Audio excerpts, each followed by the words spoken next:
और कातक की बहुत सारी वीडियो है मेरे चैनल पर, जरूर देखिएगा। तो बढ़ते हैं, क्योंकि मैं कातक स्नान करती हूँ और मैंने सारी अपनी स्नान से संबंधित सारी वीडियो डाली हैं अपनी, तो जरूर देखिएगा। बढ़ते हैं अपनी कातक की कहानियों की तरफ ही। पहले कर लेते हैं गणेश जी की कहानी। बोल सांचे दरबार की जय, बोल गणपति महाराज की जय। बहुत समय पहले की बात है, एक अंधी बुढ़िया थी जिसका एक लड़का और बहू थी।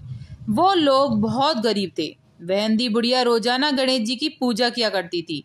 गणेश जी उस बुढ़िया से प्रसन्न होकर एक दिन साक्षात सन्मुख आकर कहते हैं कि मैं आपकी पूजा से बहुत ही प्रसन्न हूँ, आपको जो वर मांगना है वो मांग ले। बुढ़िया कहती मुझे मांगना नहीं आता, तो कैसे और क्या मांगूं? तब गणेश जी बोले कि अपने बहू बेटे से पूछकर मांग लो। तब बुढ़िया ने अपने पुत्र और वधू से पूछा तो बेटा बोला धन मांग ले। बहू ने कहा कि पोता मांग ले। तब बुढ़िया ने सोचा कि ये तो अपने मतलब की बात कर रहे हैं। फिर बुढ़िया ने पड़ोसियों से पूछा तो पड़ोसियों ने कहा बुढ़िया तेरी थोड़ी सी जिंदगी बची है, क्यों मांगे धन और पोता, तू तो केवल अपने नेत्र मांग ले जिससे तेरी बाकी जिंदगी सुख से व्यतीत हो जाए। उस बुढ़िया ने बेटे और बहू तथा पड़ोसियों की बातें सुनकर घर में जाकर खूब सोचा कि क्यों ना ऐसी चीज मांग लूं जिससे बेटा बहू और मेरा सबका ही भला हो जाए। जब दूसरे दिन गणेश जी आए और बोले कि आपको क्या मांगना है, कृपया बताइए, हमारा वचन है जो आप मांगेंगी सो वो पाएंगी। गणेश जी के वचन सुनकर बुढ़िया बोली, हे गणराज, यदि आप मुझ पर प्रसन्न हैं तो मुझे 9 करोड़ की माया दें, निरोगी काया दें, अमर सुहाग दें, आंखों में प्रकाश दें, नाती पोता दें और समस्त परिवार को सुख दें, फिर अंत में मोक्ष दें। बुढ़िया की बात सुनकर गणेश जी बोले, बुढ़िया माँ तूने तो मुझे ठग लिया, खैर जो तूने मांगा है वो तुझे अवश्य ही मिलेगा। यूं कहकर गणेश जी अंतर ध्यान हो गए।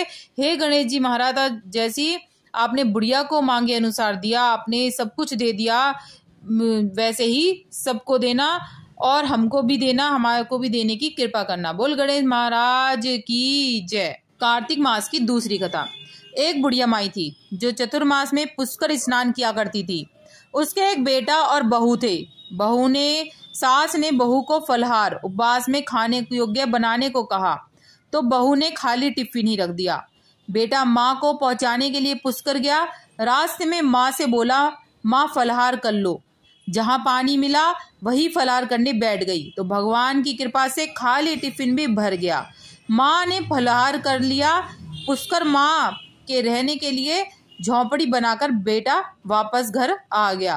रात्रि में सावन मास आया और बोला, बुढ़िया माई दरवाजा खोल। तब बुढ़िया माई ने पूछा, आप कौन है? मैं श्रावण मास। बुढ़िया ने तुरंत दरवाजा खोल दिया।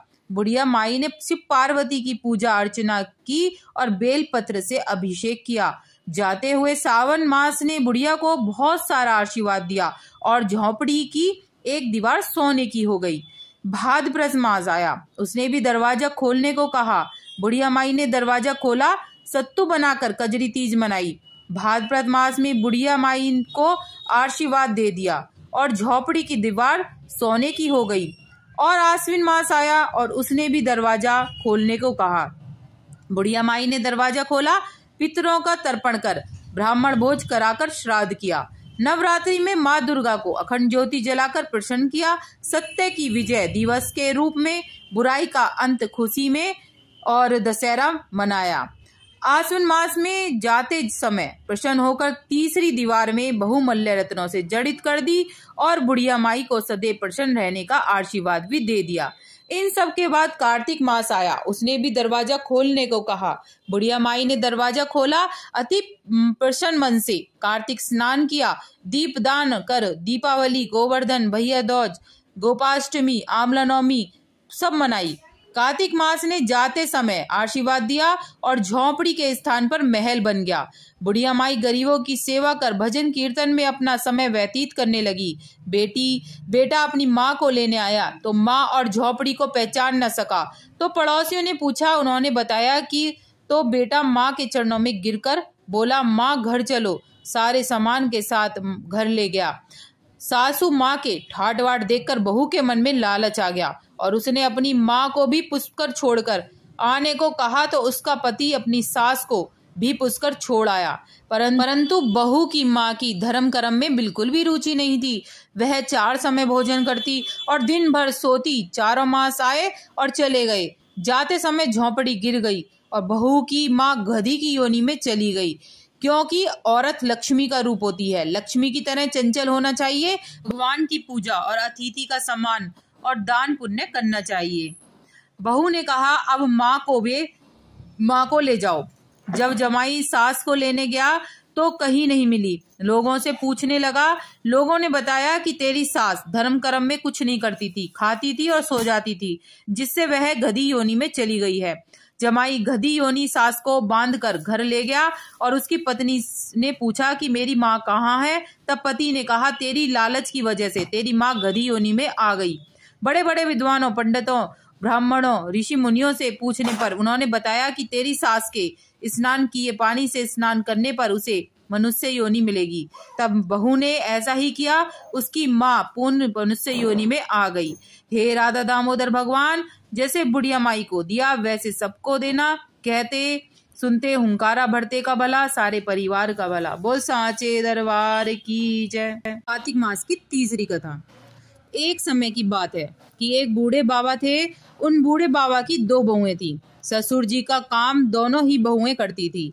इस दौरान जब कार्तिक मास आया तो ससुर जी कहने लगे कि बहू मैं कार्तिक नहाना चाहता हूँ। तो बड़ी बहू ने सुनते ही मना कर दिया और कहा कि आपके कार्तिक स्नान का काम मुझसे नहीं होगा, आप छोटी बहू से कह दीजिए। इसके बाद ससुर जी छोटी बहू के पास गए और कहने लगे, बहू मैं कार्तिक नहाना चाहता हूँ। छोटी बहू सीधी सादी थी। उसने कहा कि पिताजी आप बताइए मुझे क्या करना है। इसके बाद ससुर जी कहने लगे, ज्यादा कुछ नहीं करना बेटा, रोज मेरे नहाने के लिए पानी भर देना, मेरी धोती धोकर सुखा देना और दोपहर का खाना बना देना। अब छोटी बहू रोज सुबह 5 बजे उठकर कुएं से पानी भरकर ला देती, जिससे ससुर जी स्नान कर लेते, उसकी धोती धोकर सुखा देती और दोपहर में ससुर जी को गरम गरम रोटी बनाकर खिला देती। जब छोटी बहू ससुर जी की धोती धोकर सुखाती थी तो उसमें से गिरने वाली पानी की बूंदें वहां मोती के रूप में इकट्ठी हो जाती थी। पर छोटी बहू इतनी नादान थी, वह समझ नहीं पाती थी और रोज सुबह झाड़ू लगाकर आंगन में एक तरफ मोती का ढेर लगा देती थी। और इस तरह 1 महीना निकल गया और कार्तिक माह समाप्त हो गया। तो ससुर जी ने कहा कि मैं कार्तिक समाप्त होने से पहले 2-4 ब्राह्मणों को भोजन कराना चाहता हूँ। छोटी बहू बोली, पिताजी मैं खाना बना देती हूँ और फिर आपको खेत से बुला लाऊंगी। बहू खाना बनाकर ससुर जी को खेत से बुलाने जाती है और कहती है, पिताजी मैंने खाना बना लिया है, आप घर चलकर ब्राह्मणों को खाना खिला दें और मैं खेत की रखवाली कर लेती हूँ। यह सुनकर पिताजी घर को चले आते हैं। जब छोटी बहू सोचती है कि कार्तिक महीने में ब्राह्मणों को तो खाना खिला रहे हैं और खेत में से चिड़ियाओं को उड़ा रहे हैं, राम जी की चिड़िया राम जी का खेत, और ये सोचकर वह चिड़ियों को दाना खाने देती है और चादर तानकर सो जाती है। जब चिड़ियाँ दाना चुग रही होती हैं तो जो दाने जमीन पर गिरते हैं वह हीरे मोती बन जाते हैं। धीरे धीरे उसका परिवार खेत हीरे मोतियों से जगमगाने लगता है। उसके पास ही में बड़े भाई का खेत था। वह भी देखता है कि छोटे भाई के खेत में हीरे मोती जगमगा रहा है। बड़े बेटे से रहा नहीं जाता है। वह अपने पिताजी से पूछता है कि इसका क्या कारण है। पिताजी कहते हैं, बेटा हम पर तो कार्तिक महाराज की कृपा हुई है। बड़ा भाई जाकर अपनी पत्नी को सारी बात बताता है। उसकी पत्नी के मन में लालच आ जाता है और वह मन ही मन सोचती है, ससुर जी ने तो पहले मुझसे कहा था, मैंने क्यों मना कर दिया। अब वह साल भर इंतजार करती है और जब कार्तिक का महीना आने वाला होता है तो जाकर ससुर जी से कहती है कि पिताजी आप इस बार कार्तिक स्नान नहीं करेंगे क्या। कहते हैं कि बेटा इस बार मैं कार्तिक स्नान नहीं करना चाहता हूँ, अब मेरी उम्र हो गई है। ऐसा सुनकर बड़ी बहू चिढ़ जाती है और कहने लगती है कि आपसे छोटी बहू को ही मालामाल कर दिया, अब मेरी बारी आई तो कहते हैं कि मेरी उम्र हो गई है। नहीं पिताजी आपको कार्तिक स्नान करना ही होगा। ससुर जी थक हार कर हाँ कर देते हैं और बड़ी बहू हीरे मोती के लालच में ससुर जी का बहुत ख्याल रखती है। सवेरे कुएं से पानी लाकर उन्हें भर कर देती है, उनकी धोती सुखा देती है और धोती सुखाते वक्त उसे निचोड़ती नहीं थी जिससे ज्यादा पानी गिरे और ज्यादा मोती इकट्ठे हों, लेकिन उस पानी में से कोई हीरे मोती तो नहीं बने पर जमीन में गड्ढे जरूर हो गए। इधर कार्तिक माह समाप्त होने को आया तो उसने ससुर जी से कहा, पिताजी एक ब्राह्मण को न्योता दे देती हूँ। और वह जल्दी से खाना बनाकर ससुर जी को बुलाने खेत पर चली गई और खुद खेत की रखवाली करने लगी। खेत में कोई भी चिड़िया दाना चुगने आती तो वह उसे भगाकर कहती है कि कोई भी चिड़िया एक भी दाना मत खाओ, अभी ये सब मेरे हीरे मोती बनने वाले हैं। धीरे धीरे शाम हो गई और शाम तक उसके खेत में कोई भी हीरे मोती का ढेर नहीं बना, बल्कि उसके खेत की फसल की बालियों में दाने ही दाने रह गए। जो वह ससुर जी के पास लड़ने पहुंची, तब ससुर जी से कहा, बहू तूने तो देखा देखी पैसे की लालच में मेरी सेवा करी, जबकि छोटी बहू ने निस्वार्थ भाव से मेरी सेवा की थी, इसलिए उसे कार्तिक महाराज की कृपा से ये सब मिला। और तूने देखा देखी करी, लालच करा, तेरी फसल खराब हो गई। हे कार्तिक महाराज, जैसे आपने छोटी बहू पर कृपा करी वैसी सब पे करना, जैसी बड़ी पर करी वैसी किसी को ना देना। कहानी सुनने वाले का भला। बोल साचे दरबार की जय, बोल सच्चे दरबार की जय। कार्तिक मास की चौथी कहानी। प्राचीन समय की बात है, किसी गांव में एक बुढ़िया रहती थी। उसके 4 बेटे थे। बुढ़िया ने 4 ही भैंस पाल रखी थी। कार्तिक का महीना आने पर बुढ़िया ने अपनी 4 बहुओं को बुलाया और कहा कि मैं कार्तिक नहाने जा रही हूँ, तुम चारों एक एक भैंस रख लो, मैं 1 महीने में वापस आऊंगी। 4 बहुओं में से सबसे छोटी बहू बुढ़िया की लाडली थी। बुढ़िया ने जाते जाते यह भी कहा कि मैं 1 महीने में जब वापस आऊंगी तो देखूंगी कि किसने सबसे ज्यादा घी जोड़ा है। बुढ़िया की बातें सुन तीनों बड़ी बहुओं ने सोचा कि यही समय है बुढ़िया को बताने का कि छोटी को कुछ नहीं आता है, वह दही बिलोना नहीं जानती है और ना ही उसे पता है कि घी कैसे बनाते हैं। उसकी जेठानियों ने भी जानबूझकर उसे कुछ नहीं बताया ताकि बुढ़िया वापस आने पर उसे डांट फटकार कर सके। तीनों जेठानियां घी बनाने में जुट गईं, लेकिन छोटी बहू को कुछ नहीं आता था तो वह सारे दूध दही को पीपल पतवारी में गिरा देती। मन से बहुत भोली थी। महीना पूरा होने पर तीनों जेठानियों ने एक एक डिब्बा घी का भरकर रख लिया। छोटी बहू ने जरा सा भी घी नहीं निकाला था, वह तो सारा दूध दही पीपल और पतवारी पर चढ़ा आती थी। बुढ़िया के आने की खबर पर वह पतवारी माता से कहती है, मैं क्या करूं, मैंने तो सारा दूध दही यहाँ गिरा दिया, अब मेरी सासू आकर घी के बारे में पूछेगी तो मैं क्या जवाब दूंगी। पतवारी माता कहती हैं, तुम ये 4 कंकड़ ले जाओ और 4 अलग अलग डिब्बों में रख देना, इससे चारों डिब्बे घी से भर जाएंगे। उसने ऐसा ही किया, उसके पास 4 डिब्बे घी हो गया। अब सासू जी माँ घर आई। आते ही उसने चारों बहुओं को कहा कि लाओ अपना अपना घी दिखाओ कि कितना जोड़ा है। 3 जेठानी अपना घी का डिब्बा लेकर आई और मन ही मन खुश होने लगी कि अब छोटी बहू को सास से डांट पड़ेगी। छोटी बहू आई तो साथ में 4 डिब्बे घी के लेके आई। वह सब ये देखकर हैरान हो गई, इसे तो दूध दही नहीं बिलोना आता था तो वह घी कहाँ से लाई। वह कहने लगी कि जरूर इसके पति ने एक घी खरीदा होगा। इस पर छोटी बहू ने कहा कि मुझे तो कुछ नहीं आता था, ना ही मुझे किसी ने बताया कि किस तरह से दही बिलोकर घी बनाया जाता है। मैं तो सारा दूध पीपल और पर सींच देती थी, दही पतवारी पर चढ़ा देती थी। यह तो पतवारी माता की कृपा का प्रभाव है। छोटी बहू की सारी बातें सुनकर बहू ने कहा, अगर पतवारी माता को सींचने से इतना अधिक पुण्य मिलता है तो अब हम अगले साल उसे सींचेंगे और कार्तिक नहाएंगे। हे पतवारी माता, जैसे आपने छोटी बहू की सुनी वैसी सबको सुनना, सबको देना। बोल पतवारी माता की जय, बोल ठकुरानी की जय, बोल सांचे दरबार की जय। कार्तिक मास की 5वीं कथा। एक बार पतवारी पाल और विनायक जी में झगड़ा हो गया। सब खट को बड़ा बताने लगे, अपने को ही बड़ा बताने लगे। इतने में एक ब्राह्मण का लड़का आया। पाल, पतवारी और गजानंद ने उसे रोका और कहा, लड़के रुक जरा, हमारा न्याय कर।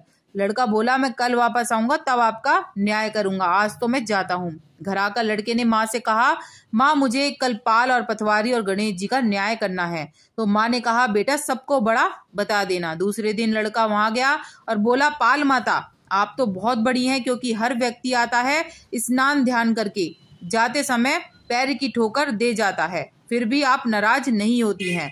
पतवारी माता आप भी बहुत बड़ी हैं, क्योंकि आदमी कितने भी तीर्थ कर ले, धर्म ध्यान कर ले, पर आने वाली आपकी पूजा किए बिना कोई कार्य पूरा नहीं होता है, इसलिए आप भी बड़ी हैं। तब विनायक जी से लड़का बोला, आप तो बहुत बड़े हैं, क्योंकि सब देवों को मना ले, आपके बिना कोई काम ही नहीं होता, इसलिए सबसे पहले आपको ही मनाया जाता है। तो आप भी बड़े हैं। पाल पटवारी विनायक जी महाराज बहुत ही प्रसन्न हो गए। बोले, लड़के, तूने तो हम सबको ठग लिया। उसको आशीर्वाद देने के उसमें उन्होंने उसे जौ दिए। लड़का सोचने लगा, ये तो बड़ा घाटे का सौदा हो गया। सारा दिन खराब करके न्याय करा और मुझे मिला इतने से जौ। खिन मन से होकर वह एक कोने में जौ डालकर रख दिए उसने अपने घर में, और माँ अंगोछा समेटने लगी तो जैसे ही झटकती है उसमें से हीरे मोती निकल जाते हैं।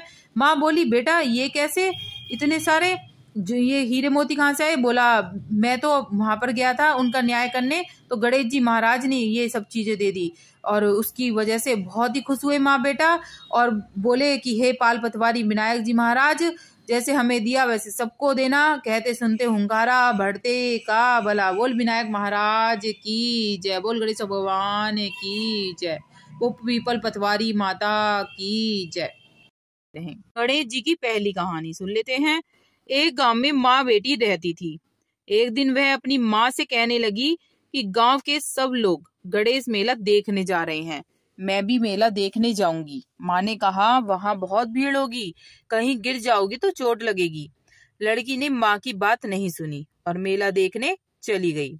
माँ ने जाने से पहले बेटी को 2 लड्डू दिए और एक घंटी में पानी दिया। माँ ने कहा कि एक लड्डू तो गणेश जी को खिला देना और थोड़ा पानी पिला देना, दूसरा लड्डू तुम खा लेना और बचा हुआ पानी भी पी लेना। लड़की मेले में चली गई। मेला खत्म होने पर सभी गांव वाले वापस आ गए, लेकिन लड़की वापस नहीं आई। लड़की मेले में गणेश जी के पास बैठ गई और कहने लगी, एक लड्डू और पानी गणेश जी तुम्हारे लिए है, और एक लड्डू और बाकी बचा पानी मेरे लिए। इस तरह कहते कहते सारी रात बीत गई। गणेश जी यह देखकर सोचने लगे कि अगर मैंने यह एक लड्डू और पानी नहीं पिया तो यह अपने घर नहीं जाएगी। यह सोचकर गणेश जी एक लड़के के वेश में आए और उससे एक लड्डू लेकर खा लिया और साथ ही थोड़ा पानी भी पी लिया। फिर वह कहने लगे कि मांगो, तुम क्या मांगती हो? लड़की मन में सोचने लगी कि क्या मांगू, अन्न मांगू या धन मांगू, या अपने लिए अच्छा वर मांगू, या खेत मांगू या महल मांगू। वह मन में सोच ही रही थी तो गणेश जी उसके मन की बात को जान गए। वह लड़की से बोले कि तुम अपने घर जाओ और तुमने जो भी मन में सोचा है वह सब तुम्हें मिलेगा। लड़की घर पहुंची तो माँ ने पूछा कि इतनी देर कैसे हो गई? बेटी ने कहा कि आपने जैसा कहा था मैंने वैसा ही किया है, और देखते ही देखते जो भी लड़की ने सोचा था वह सब कुछ हो गया। जैसे गणेश जी महाराज ने उस लड़की को दिया वैसे सबको देना कहते सुनते हुंकारा बढ़ते का भला। कार्तिक मास की दूसरी कथा। एक नगर में एक ब्राह्मण ब्राह्मणी रहते थे। वे रोजाना 7 कोस दूर गंगा यमुना स्नान करने जाते थे। इतनी दूर आने जाने से ब्राह्मणी थक जाती थी। वह ब्राह्मणी कहती थी कि हमारे एक बेटा होता तो कितना अच्छा रहता। बेटे के बहू आती तो हमें घर वापस जाने पर खाना बना हुआ मिलता और बहू घर का काम भी कर देती। ब्राह्मणी की बात सुनकर ब्राह्मण ने कहा कि तूने बात तो सही कही है, चल मैं तेरे लिए बहू लाकर ही देता हूँ। ब्राह्मण ने कहा कि एक पोटली में आटा डालकर कुछ मोहरे रख दे, और ब्राह्मण के कहे पर ब्राह्मणी ने पोटली बांधकर दे दी। पोटली लेकर ब्राह्मण चला गया। ब्राह्मण अभी कुछ दूर ही गया था, उसे यमुना के किनारे बहुत ही सुंदर लड़कियां दिखाई दी। वे रेत में घर बनाकर खेल रही थी। उनमें से एक लड़की ने कहा कि मैं अपना घर नहीं बिगाड़ूंगी, मुझे तो रहने के लिए ये घर चाहिए। लड़की की बात सुनकर ब्राह्मण मन ही मन सोचने लगा कि बहू बनाने के लिए यही लड़की सही रहेगी। जब वह लड़की जाने लगी तो ब्राह्मण भी उसके पीछे पीछे हो लिया। वहां जाकर ब्राह्मण ने कहा, बेटी अभी कार्तिक मास चल रहा है, इसलिए मैं किसी के घर खाना नहीं खाता हूँ।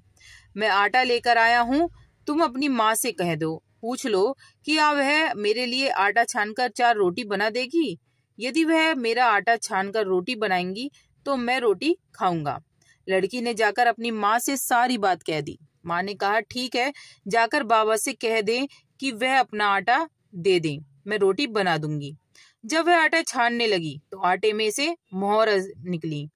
मोहरें निकली, मोहर असरफी निकली। वह सोचने लगी कि जिसके आटे में इतनी मोहरें हैं उसके घर में कितनी होंगी। तब ब्राह्मण खाना खाने बैठा तो लड़की की माँ ने कहा, बाबा आप अपने लड़के की सगाई करने जा रहे हो? तब ब्राह्मण ने कहा कि मेरा बेटा तो काशी में पढ़ने गया हुआ है, लेकिन यदि तुम कहो तो खांड कटोरे से विवाह करके तेरी बेटी को अपने साथ ले जाऊं। लड़की की माँ ने कहा, ठीक है बाबा, और खांड कटोरे से शादी करके ब्राह्मण के साथ भेज दिया। ब्राह्मण ने घर आकर कहा, रामू की माँ दरवाजा खोलकर देख, मैं तेरे लिए बहू लेकर आया हूँ। ब्राह्मणी बोली, दुनिया ताने मारती थी, अब आप भी मारने लगे? हमारे तो 7 जन्म भी कोई बेटा बेटी नहीं है, तो बहू कहाँ से आएगी? ब्राह्मण ने कहा कि तू दरवाजा खोल कर तो देख। तब ब्राह्मणी ने दरवाजा खोला तो सामने बहू को खड़ी देखा। उसने बहू का स्वागत किया और आदर सत्कार से अंदर ले गई। अब ब्राह्मण और ब्राह्मणी दोनों स्नान करने के लिए जाते। बहू घर का सारा काम करके खाना बनाकर रखती, वह उनके कपड़े धोती, रात को पैर भी दबाती। इस तरह काफी समय बीत गया। ब्राह्मणी ने भी अपनी बहू से कहा कि बहू कभी भी चूल्हे की आग मत बुझने देना और मटके का पानी खत्म मत होने देना। एक दिन चूल्हे की आग बुझ गई, तब बहू भागी भागी अपनी पड़ोसन के पास गई और कहा कि मेरे चूल्हे की आग बुझ गई है, मुझे थोड़ी आग चाहिए। मेरे साथ ससुर सुबह 4 बजे से गए हुए हैं और वह थके हारे आएंगे, इसलिए मुझे उनके लिए खाना बनाना है। तब पड़ोसन ने कहा कि तू तो बावली है, तुझे ये दोनों मिलकर पागल बना रहे हैं, इनके कोई बेटा नहीं है। बहू ने कहा, नहीं ऐसा मत बोलो, इनके बेटा तो बनारस काशी में पढ़ने गया हुआ है। तब पड़ोसन ने कहा कि यह तुझे झूठ बोलकर लाए हैं, इनके कोई बेटा नहीं है। अब बहू पड़ोसन की बातों में आ गई और कहने लगी, अब आप ही बताओ मैं क्या करूं? पड़ोसन ने कहा कि करना क्या है, जब तुम्हारे सास ससुर आए तो जली फुकी रोटियां बना कर देना और बिना नमक की दाल बनाकर देना। खीर की कचड़ी दाल में कर देना और दाल की कचड़ी खीर में कर देना। वह पड़ोसन की सारी सीख लेकर घर आ गई। जब उनके सास ससुर घर आए तो उसने ना तो उनका आदर ही किया, ना ही उनके कपड़े धोए। जब उनके सास ससुर को खाना दिया तो सास बोली, बहू आज ये रोटी जली फूकी क्यों है, दाल आलूनी क्यों है? तब बहू ने पलट कर जवाब दिया कि एक दिन ऐसा खा लोगी तुम्हारा कुछ नहीं बिगड़ेगा। सास ससुर को खरी खोटी सुनाकर वह फिर से पड़ोसन के पास गई और बोला कि अब आगे क्या करना है। पड़ोसन ने कहा, अब तू 7 कोठों की चाबी मांग लेना। अगले दिन जब भी स्नान करने के लिए जाने लगे, बहू अड़कर खड़ी हो गई, मुझे पहले 7 कोठों की चाबी चाहिए। तब ससुर ने कहा, इसे चाबी दे दो, आज भी इसका कल भी इसका। तब सासू ने उसे चाबी दे दी। सास ससुर के जाने के बाद जब बहू ने दरवाजे खोल कर देखा तो किसी में अन्न का भंडार भरा है, किसी में धन का, किसी कोठे में बर्तन का। जब उसने सबसे ऊपर का 7वां कोठा खोल कर देखा तो उसमें शिव जी, पार्वती जी, गणेश जी, लक्ष्मी माता, पीपल पतवारी, कार्तिक के ठाकुर, राई दामोदर, तुलसी का बिड़वा, गंगा यमुना व 33 कोटि देवता विराजमान है। वो सांचे दरबार की जय। वहीं पर एक लड़का चंदन की चौकी पर बैठा माला जप रहा है। यह सब देखकर उसने लड़के से पूछा कि तू कौन है? तब लड़का बोला कि मैं तेरा पति हूँ, अभी दरवाजा बंद कर दे, जब मेरे माता पिता आएंगे तब दरवाजा खोलना। यह सब देखकर बहू बहुत प्रसन्न हुई, बहुत खुश हुई। 16 श्रृंगार कर सुंदर वस्त्र पहनकर अपने सास ससुर का इंतजार करने लगी। उसने अपने सास ससुर के लिए अच्छे अच्छे पकवान बनाए। जब उसके साथ सास ससुर घर पर आए तो उसने उनका आदर सत्कार बहुत किया, प्रेम पूर्वक उन्हें खाना खिलाया और पैर दबाने लगी। और दबाते दबाते बहू ने कहा, माँ आप इतनी दूर गंगा जमुना नहाने क्यों जाती हो? थक जाती होंगी, आप घर में ही नहा लिया करो। तब सास ने सुनकर कहा, बेटी गंगा यमुना घर पर तो नहीं बहती हैं। तब उसने कहा, माँ जी बहती हैं, चलो मैं आपको दिखाती हूँ। तब बहू ने 7वां कोठा खोल कर दिखाया तो उसमें शिव जी, पार्वती जी, गणेश जी, लक्ष्मी जी, पीपल पथवारी, कार्तिक के ठाकुर, राई दामोदर, तुलसी का बिड़वा, गंगा यमुना बह रही हैं, 33 कोटि देवी देवता विराजमान है। वहीं चौकी पर बैठा एक लड़का माला जप रहा है। माँ ने कहा कि तू बेटा तू कौन? लड़का बोला, माँ मैं तेरा बेटा हूँ। तब ब्राह्मणी ने पूछा कि तू कहाँ से आया है? लड़के ने जवाब दिया कि मुझे कार्तिक के देवता ने भेजा है। बुढ़िया ने कहा, बेटा यह दुनिया कैसे मानेगी कि तू मेरा बेटा है? बुढ़िया ने कुछ विद्वान पंडित से मदद मांगी। पंडितों ने कहा, इस पार बहू बेटा खड़ा हो जाए और उस पार बुढ़िया खड़ी हो जाए। बुढ़िया ने चमड़े की अंगिया पहनी हो और छाती में से दूध की धार निकलकर बेटे की दाढ़ी मूछ भीग जाए, पवन पानी से गठजोड़ा बंधे, तब माने यह बुढ़िया का बेटा है। उसने ऐसा ही किया। चमड़े की अंगिया फट गई, छाती से दूध की धार निकलकर बेटे की दाढ़ी मूछ भीग गई, पवन पानी से बहू बेटे का गठजोड़ा बंध गया। यह सब देखकर ब्राह्मण ब्राह्मणी बहुत खुश हुए। उनका खुशी का कोई ठिकाना नहीं था, क्योंकि उन्हें पुत्र जो मिल गया था और सारे देवी देवता उनको दर्शन हो गए थे। हे कार्तिक के ठाकुर, जैसे ब्राह्मण ब्राह्मणी को बहू बेटा दिया, सबको देना। कार्तिक मास की कथा कहने सुनने हुंकारा भरने वाले सब पर कृपा करना। बोल कार्तिक महाराज की जय, बोल तुलसी माता की जय। सुन लेते हैं तीसरी कहानी। एक बुढ़िया माई थी, रोज तुलसा जी की पूजा करती। तुलसा माता से कहती, हे तुलसा माता सत की दाता, मैं बिरला सीसू तेरा, तू कर निस्तारा मेरा। तुलसा माता अड़वा दे, गड़वा दे, पीताम्बर की धोती दे, मीठा मीठा घास दे, वैकुंठ का बास दे, चटके की चाल दे, पटके की मौत दे, चंदन का काट दे, झालर की झनकार दे, साईं का राज दे, दाल भात का जीवन दे, कृष्ण का कांधा दे। इतनी बात सुनते ही तुलसा माता सूखने लगी। जब श्री कृष्ण जी आए, कहने लगे, तुलसा माता क्यों सूख रही हो? तुलसा माता ने कहा, एक बुढ़िया माई आती है जो इतना कहकर जाती है, मैं सब कुछ तो दे दूंगी, कृष्ण का कांधा कहाँ से दूंगी? तुलसा माता से बोले, तुम चिंता मत करो, मैं दूंगा। कुछ दिनों बाद बुढ़िया माई मर गई। सब कोई उठाने लगे, वह इतनी भारी हो गई कि उठे ही नहीं। सब कोई कहने लगे, ये तो पाप घाट की माला फेरती थी जो इतनी भारी हो गई। भगवान बूढ़े ब्राह्मण का रूप धारण करके आए। बोल सांचे दरबार की जय। फिर कहने लगे कि इतनी भीड़ क्यों लगा रखी है? सब कोई कहने लगे कि एक बुढ़िया माई थी, पाप घाट की माला फेरती थी, इसलिए किसी से नहीं उठ रही है। तब कहने लगे, कृष्ण जी मुझे भी अपने मन की निकालने दो। तब कृष्ण जी बुढ़िया माई के पास गए और बुढ़िया माई के कानों में बोला, बुढ़िया माई तू बिरला सींचे मेरा, मैं करूं निस्तारा तेरा। बुढ़िया माई अड़वा ले, गड़वा ले, पीताम्बर की धोती ले, मीठा मीठा ग्रास ले, वैकुंठ का वास ले, चटके की चाल ले, पटके की मौत ले, चंदन का काठ ले, झालर की झनकार ले, साईं का राज ले, दाल भात का जीवन ले, कृष्ण का कांधा ले। इतनी बात सुनते ही बुढ़िया माई हल्की हो गई और भगवान कांधे पर लगकर ले गए। उसकी मुक्ति हो गई। जैसे तुलसा माता उसकी मुक्ति करी, वैसी सबकी करियो। कहते सुनते हुंकारा भरते का भला। वो सांचे दरबार की जय। अब सुन लेते हैं चौथी कहानी। बहुत समय पहले की बात है। एक राजा के महल में एक इल्ली और एक घुन रहते थे। एक दिन इल्ली ने घुन से कहा कि चलो हम दोनों कार्तिक स्नान करने चलें। घुन ने कहा कि इल्ली तुम तो गोरी हो, तुम हो नहा लो। मैं तो मोठ बाजरा में पड़ा हूँ, मैं तो नहीं नहाऊंगा। मैं तो अभी हरे बाजरे का सीटा खाऊंगा, ठंडा ठंडा पानी पीऊंगा। इसके बाद इल्ली राजा की बेटी के पल्ले पर लगकर कार्तिक स्नान करने चली गई और घुन नहीं नहाया। कुछ दिन बाद कार्तिक खत्म होते ही दोनों मर गए। कार्तिक का स्नान करने से इल्ली राजा के घर पैदा होती है और घुन उसी राजा के यहाँ गधा बनकर जन्म लेता है। राजकुमारी बड़ी हो गई तो उसका विवाह पक्का हो गया। राजा ने धूमधाम से राजकुमारी का विवाह किया। राजकुमारी जब ससुराल जाने लगी तो उसकी पालकी अचानक से रुक गई। राजा और रानी ने कहा कि पालकी क्यों रुक गई? तब राजा ने राजकुमारी से कहा कि पिताजी मुझे यह गधा चाहिए। राजा ने कहा, यह मत ले, चाहे जितनी धन दौलत ले जा या जो कुछ मांगे वो ले जा। पर राजकुमारी नहीं मानी, बोली नहीं मुझे तो यही चाहिए। हार कर राजा ने गधा दे दिया। गधे को रथ के साथ बांध दिया गया तो गधा दौड़ने लगा।